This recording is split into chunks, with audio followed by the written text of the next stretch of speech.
प्रभाग क्रमांक 26 मधील रत्नमंजिरी नगर येथे अनेक वर्षांपासून प्रलंबित असलेल्या रस्त्याच्या कामाला अखेर सुरुवात झाली आहे. माजी नगरसेविका राजश्री चव्हाण यांच्या सातत्यपूर्ण पाठपुराव्यामुळे शासनाच्या नगरोत्थान योजनेतून या रस्त्यास मंजुरी मिळाली असून प्रत्यक्ष काम सुरू झाले आहे. गेल्या 20 ते 25 वर्षांपासून या भागातील नागरिकांना मूलभूत सुविधांचा अभाव जाणवत होता. 2017 मध्ये नगरसेविका म्हणून निवडून आल्यानंतर राजश्री चव्हाण यांनी आपल्या निधीतून या परिसरात पाण्याची पाईपलाईन, ड्रेनेज लाईन आणि दिवाबत्तीची सोय करून दिली होती. रस्त्याच्या कामासाठी त्यांनी शासन स्तरावर तसेच पालकमंत्र्यांकडे सातत्याने पाठपुरावा केला होता. या रस्त्यामुळे हेरिटेज फॉर्म, शिक्षक सोसायटी, गुरुदेव दत्त नगर, रोहिणी नगर आणि ओम गर्जना चौक परिसरातील नागरिकांना IMS कॉलेज, डी मार्ट आणि आसरा चौक येथे जाणे सोयीचे होणार आहे. त्यामुळे स्थानिक नागरिकांनी समाधान व्यक्त केले आहे. यावेळी आशिष परदेशी, प्रतीक मोसलगी, सागर साळुंखे, प्रज्वल मायनोळ, मयूर गायकवाड, दानिश सय्यद, रामचंद्र भोसले, नीलकंठ सुसलादी, अनिल मोसलगी, सागर साळवे आदी उपस्थित होते. नागरिकांनी माजी नगरसेविका राजश्री चव्हाण यांच्या प्रयत्नांबद्दल आभार व्यक्त केले. यांनी हा निधी सध्या उपलब्ध नसल्यामुळे प्रशासना अंडर होतं काम, आणि त्यावेळेस आता सध्या प्रशासनाचे पण कामं पूर्ण झालेले आहेत आणि निधीही आलेला आहे. तर खरं आज या रस्त्याला योगदान मिळालेलं आहे आणि हा रस्ता आज सुरू झालेला आहे.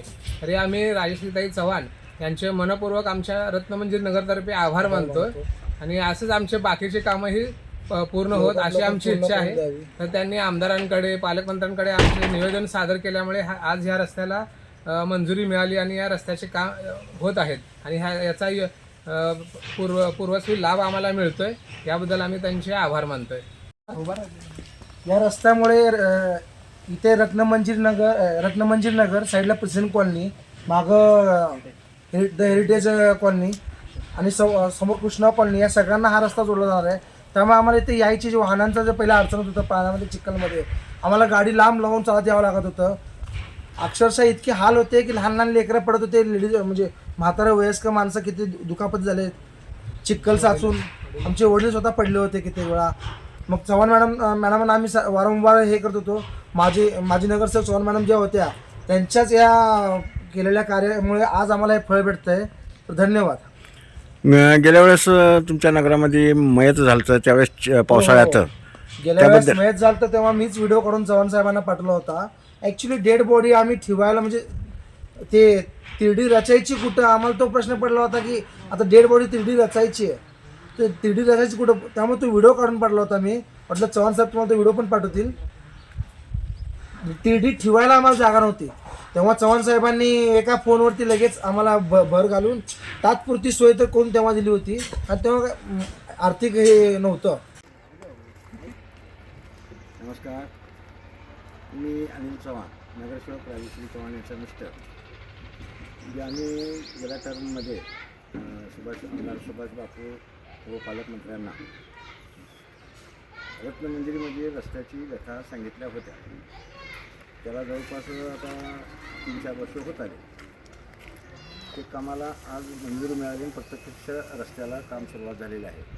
इथं एकेकाळी असं परिस्थिती होती, एखादा मयत झाला की तिथं ते जे तिरडी आपली रस्त्यात ना मयतासाठी ते कुठं ठेवावं कुठं नाही अशी परिस्थिती होती. या नगरातले परदेशी आम्हाला व्हिडिओ काढून पाठवला होता. आम्ही लगेच तिची दखल घेऊन 2 अधिकाऱ्याला तात्काळ तिथं मुरुम टाकून व्यवस्थित करून देण्यासाठी त्यात तात्पुरतं हे करून दिलं होतं.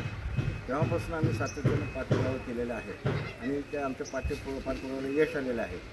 सन्माननीय पालकमंत्री आता सध्याचे जे आहेत जयकुमार गोरे साहेब, कुठलीही निधी कमी पडू देत नाहीत.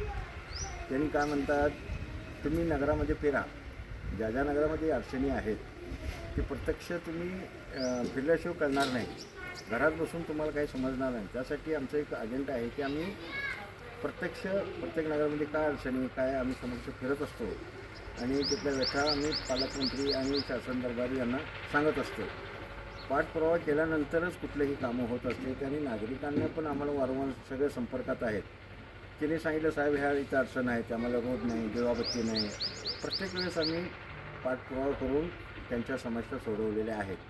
आता आपल्याला सोलापूरकरांना पालकमंत्री एकदम चांगला मिळालेला आहे आणि पदाधिकारी असो कोण पण सुचवलेले कामं त्यांनी प्राधान्याने करतात. त्यामुळे आता भविष्यात आपल्या धुळे सोलापुरातील विशेष करून प्रभाग 26चा कायापालट होणार आहे आणि भविष्यात इथं सर्व जे प्रलंबित कामं आहेत ते पूर्ण होणार आहे. एवढी मी गॅरंटी देतो. धन्यवाद. जय हिंद, जय महाराष्ट्र.